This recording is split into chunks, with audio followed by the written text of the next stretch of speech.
প্রিয় পাঠকেরা, তোমরা দেখছো স্বপ্ন পূরণ এডুকেশন চ্যানেল। আমরা প্রতিদিনের মতন আজকেও নিয়ে চলে এসেছি কিছু গুরুত্বপূর্ণ প্রশ্ন ও উত্তর নিয়ে বাংলায় গুরুত্বপূর্ণ প্রশ্নোত্তরগুলো প্রতিদিন পাওয়ার জন্য আমাদের চ্যানেলটি লাইক, কমেন্ট, শেয়ার এবং সাবস্ক্রাইব করে দেবে। সাবস্ক্রাইব করে বেল আইকনটি প্রেস করে নেবে, তাহলে নতুন নতুন ভিডিওর নোটিফিকেশনগুলো তোমরা খুব সহজেই পেয়ে যাবে। আপকামিং পরীক্ষার জন্য এই প্রশ্ন উত্তরগুলো কিন্তু খুব গুরুত্বপূর্ণ, তাই ভুলেও কেউ ভিডিওটা স্কিপ করো না, পুরো ভিডিওটা অবশ্যই মনোযোগ সহকারে দেখো। এবং নতুন যারা আমাদের চ্যানেলের প্রশ্ন উত্তরের ভিডিওগুলো দেখছো তারা অবশ্যই লাইক, কমেন্ট, শেয়ার এবং সাবস্ক্রাইব করে দিও। সাবস্ক্রাইব করে বেল আইকনটি প্রেস করে নিও, তাহলে নতুন নতুন ভিডিওর নোটিফিকেশনগুলো তোমরা খুব সহজেই পেয়ে যাবে। তোমরা তোমাদের বন্ধুদের প্রচুর পরিমাণে ভিডিওগুলো শেয়ার করো, যাতে তারাও আপকামিং পরীক্ষায় এই প্রশ্ন উত্তরগুলো পেয়ে উপকৃত হতে পারে। আমাদের ডেসক্রিপশান বক্সে হোয়াটসঅ্যাপ গ্রুপ, টেলিগ্রাম গ্রুপের লিঙ্ক দেওয়া আছে, সেখানে গিয়ে সবাই অবশ্যই জয়েন করে নিও।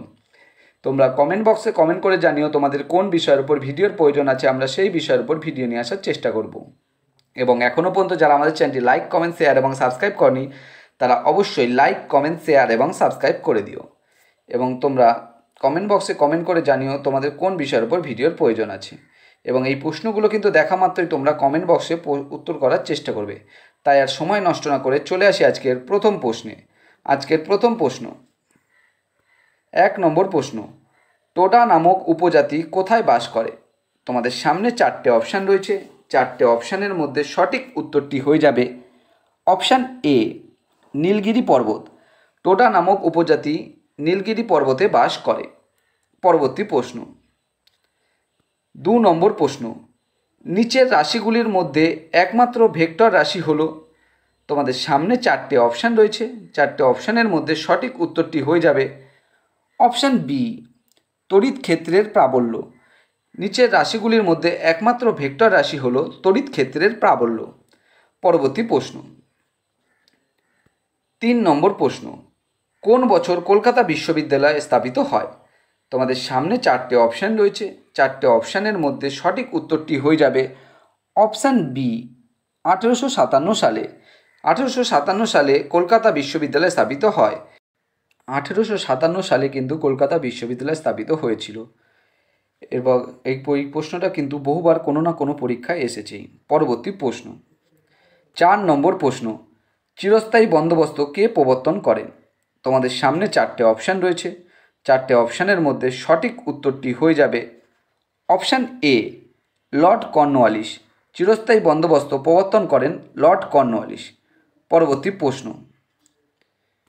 5 নম্বর প্রশ্ন, কাকে সম্প্রতি রেলওয়ে বোর্ডের প্রধান নির্বাহী কর্মকর্তা ও চেয়ারম্যান হিসেবে নিয়োগ করা হয়েছে? তোমাদের সামনে 4টে অপশান রয়েছে। 4টে অপশানের মধ্যে সঠিক উত্তরটি হয়ে যাবে অপশান সি, সতীশ কুমার। সতীশ কুমারকে সম্প্রতি রেলওয়ে বোর্ডের প্রধান নির্বাহী কর্মকর্তা ও চেয়ারম্যান হিসাবে নিয়োগ করা হয়েছে। পরবর্তী প্রশ্ন, 6 নম্বর প্রশ্ন, কোন রাজ্যের সরকার নীলগিরি তাহর প্রকল্প চালু করেছে? তোমাদের সামনে 4টে অপশান রয়েছে। 4টে অপশানের মধ্যে সঠিক উত্তরটি হয়ে যাবে অপশান সি, তামিলনাড়ু রাজ্য সরকার নীলগিরি তাহর প্রকল্প চালু করেছে। তোমাদের কিন্তু এরকম প্রকল্প দিয়ে এনটিপিসিতে প্রশ্ন আসতেই পারে, তাই এইসব প্রকল্পগুলোর কিন্তু প্রশ্ন তোমরা ভালো মতন দেখে নেবে। পরবর্তী প্রশ্ন, 7 নম্বর প্রশ্ন, দাস বংশের প্রতিষ্ঠাতা কে ছিলেন? তোমাদের সামনে 4টে অপশান রয়েছে। 4টে অপশানের মধ্যে সঠিক উত্তরটি হয়ে যাবে অপশান সি, কুতুবউদ্দিন আইবক। দাস বংশের প্রতিষ্ঠাতা ছিলেন কুতুবউদ্দিন আইবক। পরবর্তী প্রশ্ন, 8 নম্বর প্রশ্ন, নিম্নলিখিত কোনটি পিরিমিডিন নয়? তোমরা কিন্তু ভালো মতন দেখে নেবে, নিম্নলিখিত কোনটি কিন্তু পিরিমিডিন নয় বলেছে। তোমাদের সামনে 4টে অপশান রয়েছে। 4টে অপশানের মধ্যে সঠিক উত্তরটি হয়ে যাবে অপশান সি, গুয়ানিন। নিম্নলিখিত গুয়ানিনটি পিরিমিডিন নয়। পরবর্তী প্রশ্ন, 9 নম্বর প্রশ্ন, শেষ জৈন তীর্থঙ্কর কে ছিলেন? তোমাদের সামনে 4টে অপশান রয়েছে। 4টে অপশানের মধ্যে সঠিক উত্তরটি হয়ে যাবে অপশান এ, মহাবীর। শেষ জৈন তীর্থঙ্কর ছিলেন মহাবীর। ইনি কিন্তু মহাবীর 24তম তীর্থঙ্কর ছিলেন। পরবর্তী প্রশ্ন, 10 নম্বর প্রশ্ন, হরিপ্রসাদ চৌরাশিয়া কিসের জন্য বিখ্যাত ছিলেন? তোমাদের সামনে 4টে অপশান রয়েছে। 4টে অপশানের মধ্যে সঠিক উত্তরটি হয়ে যাবে অপশান বি, বাঁশি বাদক।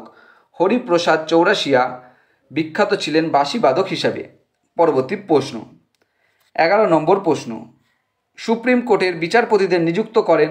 তোমাদের সামনে 4টে অপশান রয়েছে, 4টে অপশানের মধ্যে সঠিক উত্তরটি হয়ে যাবে অপশান বি, রাষ্ট্রপতি। সুপ্রিম কোর্টের বিচারপতিদের নিযুক্ত করেন রাষ্ট্রপতি। পরবর্তী প্রশ্ন 12 নম্বর প্রশ্ন, সংবিধানের প্রস্তাবনায় সমাজতান্ত্রিক ও ধর্মনিরপেক্ষ শব্দ দুটি সংযোজিত হয়েছে? তোমাদের সামনে 4টে অপশান রয়েছে, 4টে অপশানের মধ্যে সঠিক উত্তরটি হয়ে যাবে অপশান বি, 1946 সালে। সংবিধানে প্রস্তাবনায় সমাজতান্ত্রিক ও ধর্মনিরপেক্ষ শব্দ দুটি সংযোজিত হয়েছে 1976 সালে 42তম সংবিধান সংশোধনীর মাধ্যমে। পরবর্তী প্রশ্ন 13 নম্বর প্রশ্ন, কথাকলি নাচের উদ্ভব ঘটেছে এই রাজ্যে? তোমাদের কিন্তু সেই রাজ্যটির নাম বলতে হবে যেখানে কথাকলি নাচের উদ্ভব ঘটেছে। তোমাদের সামনে 4টে অপশান রয়েছে, 4টে অপশানের মধ্যে সঠিক উত্তরটি হয়ে যাবে অপশান এ, কেরালা। কথাকলি নাচের উদ্ভব ঘটেছে কেরালা রাজ্যে। পরবর্তী প্রশ্ন 14 নম্বর প্রশ্ন, জাতীয় কংগ্রেসের প্রথম অধিবেশন কোথায় হয়? তোমাদের সামনে 4টে অপশান রয়েছে, 4টে অপশানের মধ্যে সঠিক উত্তরটি হয়ে যাবে অপশান বি, বোম্বে। জাতীয় কংগ্রেসের প্রথম অধিবেশনটি হয় বোম্বেতে। এটি কিন্তু 1885 সালে হয়েছিল বোম্বেতে গোকুল দাস তেজপাল কলেজে, এবং এর সভাপতি ছিলেন উমেশচন্দ্র বন্দ্যোপাধ্যায়। পরবর্তী প্রশ্ন 15 নম্বর প্রশ্ন, সূর্য এবং পৃথিবীর মধ্যে ন্যূনতম দূরত্ব কবে হয়? তোমাদের সামনে 4টে অপশান রয়েছে, 4টে অপশানের মধ্যে সঠিক উত্তরটি হয়ে যাবে অপশান ডি, 3রা জানুয়ারি। সূর্য এবং পৃথিবীর মধ্যে ন্যূনতম দূরত্ব 3রা জানুয়ারি হয়। তার পরবর্তী প্রশ্ন 16 নম্বর প্রশ্ন, অষ্টমুদি হ্রদ কোন ভারতীয় রাজ্যে অবস্থিত? তোমাদের সামনে 4টে অপশান রয়েছে, 4টে অপশানের মধ্যে সঠিক উত্তরটি হয়ে যাবে অপশান সি, কেরালা রাজ্যে। অষ্টমুদি হ্রদ ভারতীয় কেরালা রাজ্যে অবস্থিত। পরবর্তী প্রশ্ন 17 নম্বর প্রশ্ন, কুচিপুড়ি নৃত্যটি কোন ভারতীয় রাজ্যের নৃত্য? তোমাদের সামনে 4টে অপশান রয়েছে, 4টে অপশানের মধ্যে সঠিক উত্তরটি হয়ে যাবে অপশান ডি, অন্ধ্রপ্রদেশ। কুচিপুড়ি নৃত্যটি অন্ধ্রপ্রদেশ ভারতীয় রাজ্যের নৃত্য। পরবর্তী প্রশ্ন 18 নম্বর প্রশ্ন, বিখ্যাত ইলবার্ট বিল বিতর্ক কার সময় ঘটেছিল? তোমাদের সামনে 4টে অপশান রয়েছে, 4টে অপশানের মধ্যে সঠিক উত্তরটি হয়ে যাবে অপশান ডি, লর্ড রিপন। বিখ্যাত ইলবার্ট বিল বিতর্ক লর্ড রিপনের সময় হয়েছিল, এবং তোমরা কমেন্ট বক্সে কমেন্ট করে জানাবে কত সালে এই ইলবার্ট বিল বিতর্ক হয়েছিল। পরবর্তী প্রশ্ন 19 নম্বর প্রশ্ন, প্রোমোলজি হলো? তোমাদের সামনে 4টে অপশান রয়েছে, 4টে অপশানের মধ্যে সঠিক উত্তরটি হয়ে যাবে অপশান এ, ফল চাষ সম্পর্কিত অধ্যয়ন। প্রোমোলজি হলো ফল চাষ সম্পর্কিত অধ্যয়ন। পরবর্তী প্রশ্ন 20 নম্বর প্রশ্ন, 1920 সালে, এখানে কিন্তু সালে হবে, 1920 সালে কে 1920 সালে কে অসহযোগ আন্দোলন প্রবর্তন করেন? তোমাদের সামনে 4টে অপশান রয়েছে, 4টে অপশানের মধ্যে সঠিক উত্তরটি হয়ে যাবে অপশান ডি, মহাত্মা গান্ধী। 1920 সালে অসহযোগ আন্দোলন প্রবর্তন করেন মহাত্মা গান্ধী। পরবর্তী প্রশ্ন 21 নম্বর প্রশ্ন, পঞ্চম খেলো ইন্ডিয়ান যুব গেমস আয়োজিত হয় কোথায়? তোমাদের সামনে 4টে অপশান রয়েছে, 4টে অপশানের মধ্যে সঠিক উত্তরটি হয়ে যাবে অপশান সি, মধ্যপ্রদেশ। পঞ্চম খেলো ইন্ডিয়ান যুব গেমস আয়োজিত হয় মধ্যপ্রদেশে। পরবর্তী প্রশ্ন 22 নম্বর প্রশ্ন, নিম্নলিখিত রাজ্যগুলির মধ্যে জনসংখ্যা অনুযায়ী বৃহত্তম কোনটি? তোমাদের সামনে 4টে অপশান রয়েছে, 4টে অপশানের মধ্যে সঠিক উত্তরটি হয়ে যাবে অপশান এ, উত্তরপ্রদেশ। নিম্নলিখিত রাজ্যগুলির মধ্যে জনসংখ্যা অনুযায়ী বৃহত্তম উত্তরপ্রদেশ। পরবর্তী প্রশ্ন 23 নম্বর প্রশ্ন, পঞ্চনদের দেশ নামে অভিহিত রাজ্য কোনটি? তোমাদের সামনে 4টে অপশান রয়েছে, 4টে অপশানের মধ্যে সঠিক উত্তরটি হয়ে যাবে অপশান ডি, পাঞ্জাব। পঞ্চনদের দেশ নামে অভিহিত রাজ্য পাঞ্জাব। পরবর্তী প্রশ্ন 24 নম্বর প্রশ্ন, কম্পট্রোলার ও অডিটর জেনারেল কে নিয়োগ করেন? তোমাদের সামনে 4টে অপশান রয়েছে, 4টে অপশানের মধ্যে সঠিক উত্তরটি হয়ে যাবে অপশান সি, রাষ্ট্রপতি। কম্পট্রোলার ও অডিটর জেনারেলকে নিয়োগ করেন রাষ্ট্রপতি। পরবর্তী প্রশ্ন 25 নম্বর প্রশ্ন এবং আজকের শেষ প্রশ্ন, জীবের কোন অংশে মিষ্টত্বের স্বাদ কোরক অবস্থান করে? তোমাদের সামনে 4টে অপশান রয়েছে। 4টে অপশানের মধ্যে সঠিক উত্তরটি হয়ে যাবে অপশান এ, প্রান্ত। জীবের প্রান্ত অংশে মিষ্টত্বের স্বাদ কোরক অবস্থান করে। প্রিয় পাঠকেরা, তোমাদের জন্য আজকে এই 25টাই প্রশ্ন উত্তর ছিল। প্রশ্ন উত্তরগুলো পেয়ে যদি তোমরা উপকৃত হয়ে থাকো, অবশ্যই আমাদের চ্যানেলটি লাইক, কমেন্ট, শেয়ার এবং সাবস্ক্রাইব করে দিও। সাবস্ক্রাইব করে বেল আইকনটি প্রেস করে নিও, তাহলে নতুন নতুন ভিডিও নোটিফিকেশনগুলো তোমরা খুব সহজেই পেয়ে যাবে। এবং নতুন যারা আমাদের চ্যানেল প্রশ্নোত্তরের ভিডিওগুলো দেখছো, তারা অবশ্যই লাইক, কমেন্ট, শেয়ার এবং সাবস্ক্রাইব করে বেল আইকনটি প্রেস করে নিও।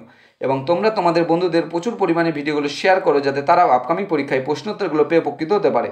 আমাদের ডেসক্রিপশন বক্সে হোয়াটসঅ্যাপ গ্রুপ, টেলিগ্রাম গ্রুপের লিঙ্ক দেওয়া আছে, সেখানে গিয়ে সবাই অবশ্যই জয়েন করে নিও। এবং তোমরা কমেন্ট বক্সে কমেন্ট করে জানিও তোমাদের কোন বিষয়ের উপর ভিডিওর প্রয়োজন আছে, আমরা সেই বিষয়ের উপর ভিডিও নিয়ে আসার চেষ্টা করব।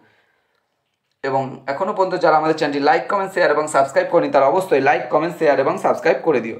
তোমরা লাইক, কমেন্ট, শেয়ার এবং সাবস্ক্রাইব করলে আমরা আরও আগ্রহ পাই এবং নতুন নতুন ভালো ভালো ভিডিও নিয়ে আসার চেষ্টা করি।